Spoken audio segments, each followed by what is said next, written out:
Welcome to the Complete Fitness Podcast with Core 4 Complete Fitness. Your episode is starting in 3, 2, 1.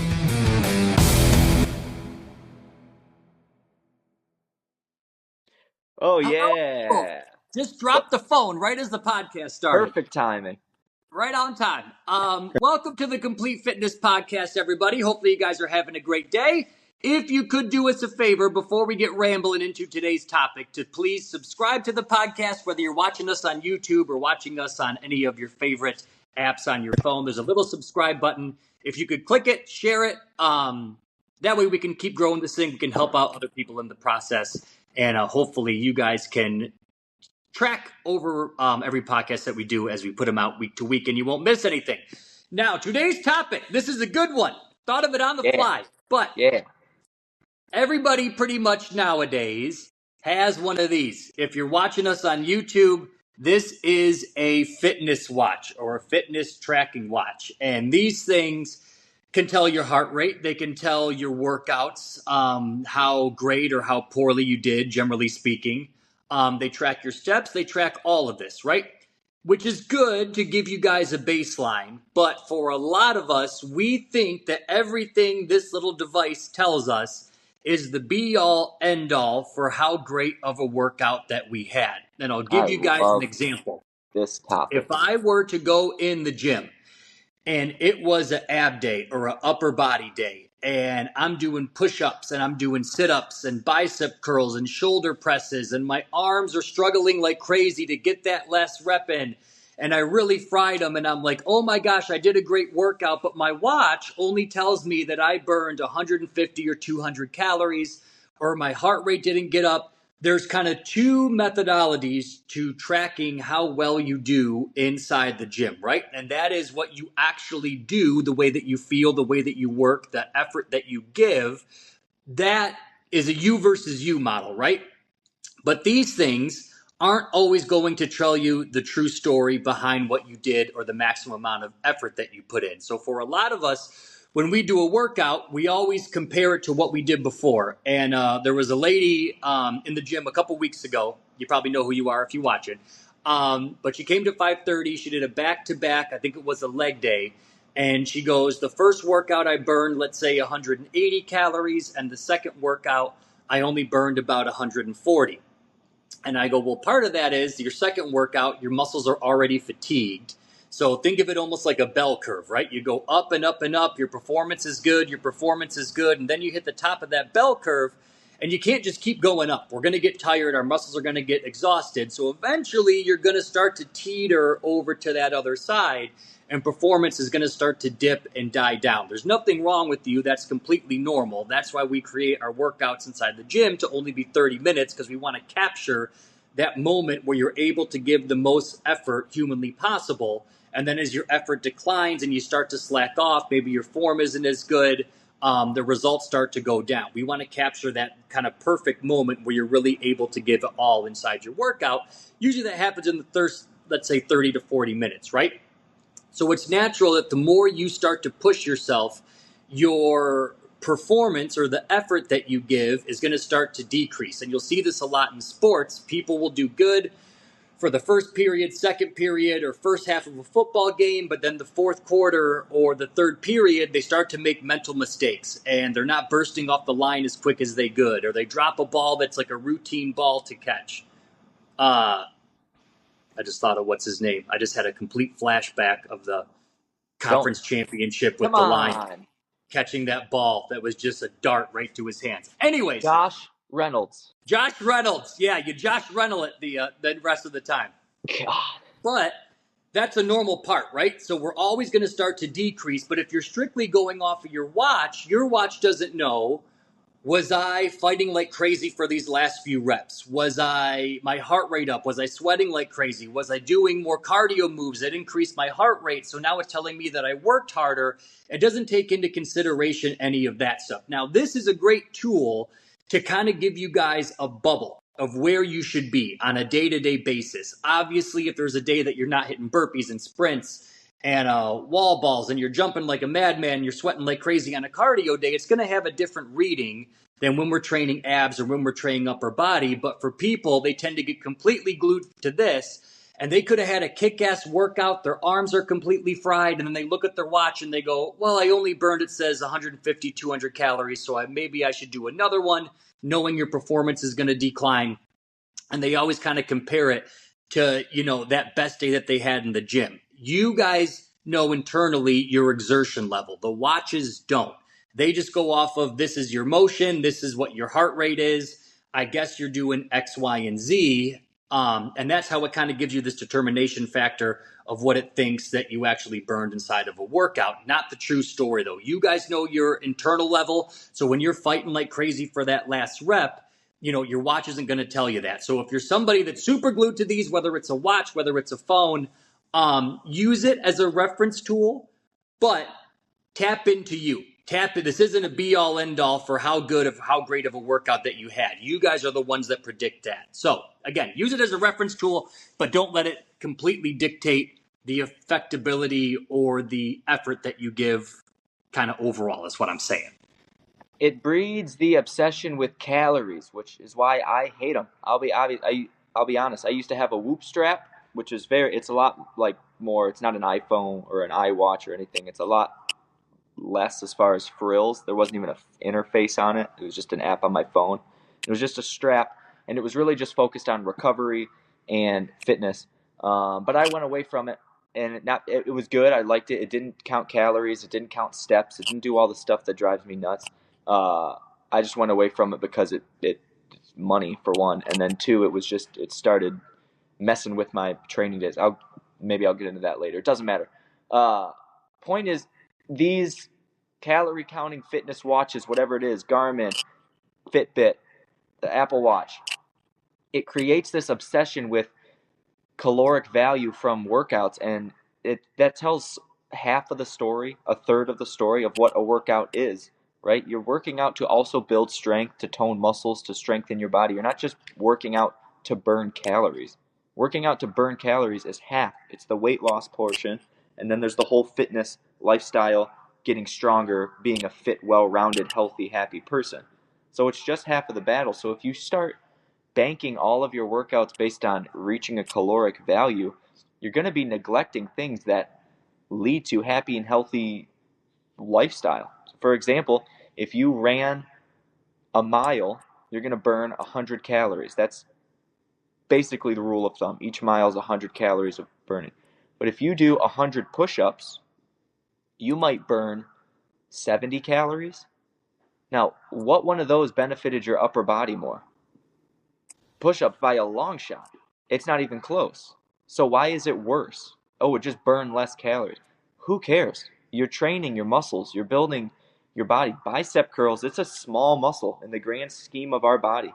You can do those 1,000 reps a day. You're burning way less calories than doing 1,000 jump squats, 1,000 burpees, 1,000 box jumps, 1,000 plyometric kettlebell swings, things that involve the high heart rate, jostling and moving, that burns more calories. So it's half of the equation. It's half of what we need to be looking at, and creating this focus on it and making that be the check mark of whether or not this was a successful workout or not leads to the ultimate, I'm fatigued, I'm tired, I don't want to move for that long, so I'm not going to go today, I'm going to skip. Or, I don't want to do this, blah, blah, blah. I didn't get 540 calories today, so that means it wasn't a good workout. And then you don't even get the good dopamine effects of post-workout, and then it starts working against you. And it's the second you step into the gym, you made a conscious choice to go train your body. Sometimes it's upper, sometimes it's core, sometimes it's a bit of anything, sometimes it's lower. The second you stepped in, it is better than sitting on the couch. And once we get obsessed with this, but it has to be this amount of calories, otherwise it's not worth it, it's bad news. It's a recipe for more days out of the gym, more days not showing up, because all days aren't equal. We're going to wake up and we're going to have bad workout days where we cut workouts short, or the kids get in the way, or XYZ, and we're sick and we're tired, and that leads to this negative chatter and talk of, Oh, you didn't do this, so it wasn't good enough. And then the workouts don't even serve you anymore. You go do a workout and you go, okay, I just did that. No, anytime you should leave with that uh, accomplishment feeling. And it's almost like that's telling you you shouldn't feel accomplished unless this watch says this. No, screw that. I hate it. Personally, I'm anti. I haven't had one besides that Whoop strap that I had like maybe 3 years ago. It's been a long time. So maybe 4 years ago since I've had that. I haven't worn it personally because of that. Because I know that's how my mind will work. It's gonna create this. I got to do more. I got to do more. I got to do more. I'm not. Right. Yeah, I was better Right. yesterday. I got to do more today. Right. But for a lot of you guys, like, let's say how you said the comparison between like running and doing push-ups. When you're running, and we've touched on this in other podcasts, the minute you stop running or you jump off of the treadmill or an elliptical, everything stops burning, right? You're burning off calories, you're burning off fat. But the minute you stop, everything returns back to equilibrium. However, if you're working inside the gym and you're doing push-ups or squats, when you get done, your body's going, I just used some big muscle groups. I have to repair these things. Let's raise up the metabolism. Let's burn off some fat. You'll probably be a little bit hungrier. And you're going to burn excess calories after those exercises are done because you're tapping into big muscle groups. However, your watch isn't going to pick that up, right? It just says, Yeah. I did some squats, I did some push-ups, I burned maybe 100 calories, and it's not registering after the fact what actually happened. So if you're constantly glued to just what the watch tells you, cardio is going to give you a cardio reading, but the moment cardio is done, it completely stops and you don't have the benefits lasting on. Whereas when you're weight training, your metabolism fires up and your body's trying to fight to burn fat for hours and hours and hours and hours after that. When you can combine the both worlds, then it's a great formula. But like you said, I have one. I turned off every single thing on this besides just my steps and the time, basically. Yeah. I had like emails and text messages on it. It was ridiculous. It was just buzzing all the time. God, I would hate that. Oh, it was just, I couldn't do anything. I go to take like a power nap and it would just go buzz, buzz. Right. Or you're just working out and you're getting texts from your Yeah. spouse. Hello. You're like, this Hello. is my time to only worry about this. Yeah. And it was like, it like rules your life when you're constantly like you have no downtime because you're checking your watch every 2 to 3 seconds because an email comes in or a Facebook message or a text message or a phone call. And you're like, this thing is absorbing my life. So if you have one, I recommend turning all that shit off. Have it very basic. If you still want to use the workout trackers, or like for mine, I just have the steps turned on just so I know, like if it's 5 o'clock and I've gotten in 3,000 steps, I'm like, okay, I got to make sure that I get my 10,000 today just so I fall in my bubble. I could see the benefit of that for sure. Yeah, for a lot of us, we become completely glued to these things where we don't know. Oh, let's try to walk in. We get so glued to these things that we become hyper focused and we compare it to, well, on a cardio day, it says I did this, but on an upper body day, I naturally did less. And I'm like, yes, they're different methodologies. They affect your body in different ways. But if you're strictly, like you said, a complete just, I have to burn this much calories, or my heart rate said that it got up here and I have to be able to hit that again. Remember, guys, getting in shape, it's not one dimensional. There's a point to doing cardio, but not all cardio. There's a point to doing strength training, but not all strength training. There's a point to doing abs, but you also have to have a good diet. And when you can take everything and harmoniously piece it together, that's how you kind of get the best of everything balled into one. Yeah, it comes back to the getting in shape for the wrong reasons, right? We're focused on just how we look. And in the weight loss department, a caloric deficit is how you lose weight. So it makes sense that you're going to be tracking all of these things, but also gaining muscle throughout the whole course thing is going to throw challenges into this metric. Like, that's what I mean. It's not the whole story. It's half or even less than half of the story. It can be a good metric. If you're somebody who's, 200-300 pounds overweight and your goal is to just lose weight, I'm not worried about getting toned arms. I'm not worried about being able to back squat a lot or have these personal goals of running a distance or doing anything, a triathlon, biking. All I want to do is lose weight something like that could be very beneficial because every day you're counting and training and learning how many calories you're burning per day. But we also don't think about the calories we burn outside of the gym. We also don't think about the calories we are burning post workout when we do these metabolic conditioning HIIT training classes that involve body weight exercise and lifting, and not just a consistent steady jog or something like a classic cardio. It's a slow burn after the afterburn, we used to call it way back in the old days. But you might peak and you might check your phone and you go, that workout I burned 250 calories. Sweet. But if you just kept the workout going in your phone, meaning you don't stop the workout, you just keep it going and you just go on with your day, an hour, 2 hours later, you're going to look and it's going to say that you've burned 700 calories. Now, all your other metrics of where your heart rate got, it's going to be all wonky because you're not working out anymore. You're moving on with your day. But the point is, it's that peak and that start and the revving of everything. It doesn't just stop. You're not just burning calories or not. You get them going and you get that wheel elevated and go, go, go, go, go, go, go, go, go. Throughout the course of your day, it's a slow taper. You're tapering down and you're still going to be burning calories at a higher clip of if you never worked out.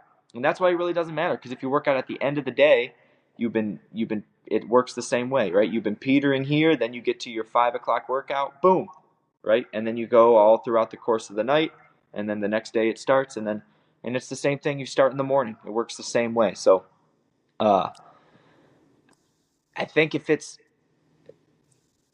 you have a big weight loss goal and your goal is simply weight loss, it can be a benefit to you. But if it's not, and your goal is generalized fitness and just being a fit person and gaining strength and losing weight in the meantime and just changing your body composition and gaining muscle and getting tone, the more we focus on calories, it's way more of a hindrance than it is a positive. It gives us one more thing to be like, make sure, like, no. Go to the gym. What does your coach have set up for you? Oh, you got to do a bunch of pull-ups today. Cool. Next week I'll be better at pull-ups than I was this week, or push-ups, or that, and then it leads to just being a fit, healthy person, and all of that fun stuff comes with it. That whole time you were burning these calories. That whole time you were building muscle. Like it's almost like if you got to focus on it, it's almost like if you wanted to make a movie and the whole time you had to focus on all of the boring stuff. Oh, what am I going to pay the actors? What am I going to blah, blah, blah, blah, blah, blah, blah, blah, and do all of the stuff you don't even like doing and put all of the focus on that, and then later the movie gets here? Or you do all that stuff anyway, you're doing all the calorie counting anyway, but the whole time you just get to focus on how much you love making this movie. And it's the same thing. Both happen either way, right? We can focus on all the stress of, am I burning calories? Am I losing weight? What's the scale say? What's this? What's that? You can focus on that, and then it makes it way less fun. And you lose kind of the journey because you're focused on the analytics of it all. Or you just go to the gym and you go, whoo, kicking my ass today, or this is hard, or I'm lifting heavier than I was, or I'm running, or I'm walking, or I'm doing stuff I used to not be doing. And guess what? All of that calorie counting and metrics and this is still happening. You just don't have to worry about it. Agreed. So in a nutshell, people, are these completely useless? No. There's a point to having them. It can be that. But you can go so far down the rabbit hole that you start to look at this as the holy grail for everything that you do. So again, use it as a reference tool. The best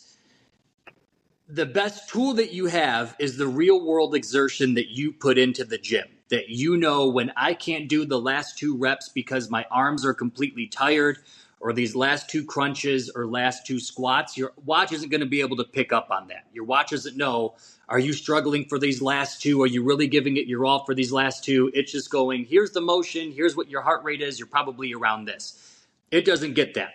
Right. It can give you a good bubble that you should probably be in, so if you're having trouble deciding, okay, am I really giving it my all? It can be kind of a guide to taper you to go, okay, the last couple of cardio days you did this, you should be able to be around this, or your heart rate around this is fine. But the best tool, again, to figure out how effective your workouts are is your own effort and the way that you feel. Right. Don't go completely off of these. Otherwise, depending on the individual, we can have 20 people doing the exact same stuff, and I guarantee you we'll have 20 readings on the watch, even though the workout was exactly the same. Reason is everybody's doing different intensity levels. Everybody's exerting themselves at a different pace. Even though the workout's the same, these are going to be completely different from person to person to person to person. So again, guys, if you have one of these, my recommendation, Evan completely threw his away. Mine, Don't have again, to do that. don't have to do that, Nope. but monitor your steps, turn all the notifications, the bells and whistles off of there. Just have it tell you the damn time, how many steps you're doing over the course of the day. If you want to kind of get like a baseline for your workouts, you can, but just remember, guys, it's not completely accurate. The exertion that you feel is what gives you the best determination. And again, guys, remember the bell curve. We're going to increase our performance the shorter the time frame is, but the longer the time frame is, naturally, our performance is going to start to dip down. So when you're getting tired, don't, compare past workouts and go, why weren't they exactly the same? There's a lot of determining factors, obviously, because your muscles are getting tired. You might have to go a little bit slower. So hopefully that steers you guys in the right direction. There's a right way and a wrong way to use these guys. We just want to tell you the right way to do so. What else? Should you need anything, people, from our supplement store, you guys know the drill. Whey protein, greens, creatine. We got everything under the sun. Deep sleep gummies are always a hit. If you head to core4supplements.com, you can buy everything under the sun there if you are a podcast listener or watcher. If you use the code word podcast when you check out, you'll save 10% off your whole order. And if you spend over $100, we ship it all to your house for free. So that is all, peoples. Hopefully you learned something today. Love you guys. Bye. Have a great rest of the week. Have a happy Easter. And Oh, yeah. we'll see y'all next week. Peace. Bye-bye.